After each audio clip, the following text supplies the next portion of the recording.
యేసుక్రీస్తు నిజమైన దేవుడని నమ్ముతున్నావా? యేసుక్రీస్తు ప్రభువు వారు నీ కొరకు నా కొరకు కల్వరి సిలువలో యాగమయ్యాడని నమ్ముతున్నావా? ఈ బాప్తిసం ఎవరైనా బలవంతం చేస్తే తీసుకుంటున్నావా? ఇష్టపూర్తిగా తీసుకుంటున్నావా?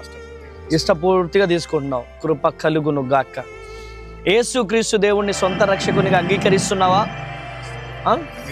ఓకే, ముక్కు మూసుకో. తండ్రి, మీరిచ్చిన అధికారాన్ని చేతబట్టుకొని ఈ బిడ్డకు తండ్రి యొక్కయు కుమారుని యొక్కయు పరిశుద్ధాత్మ త్రియేక దేవుని నామంలో ఈ బిడ్డకు బాప్తిసం ఇస్తున్నాను. కృప కలుగునుగా, కృప కలుగునుగా. తండ్రి, బిడ్డని దీవించిన ఆశీర్వదించి గొప్పవాడగునుగా. బ్లెస్ చేస్తున్నాం యేసునామములో. ఆమేన్. కృప కలుగునుగా. God bless you.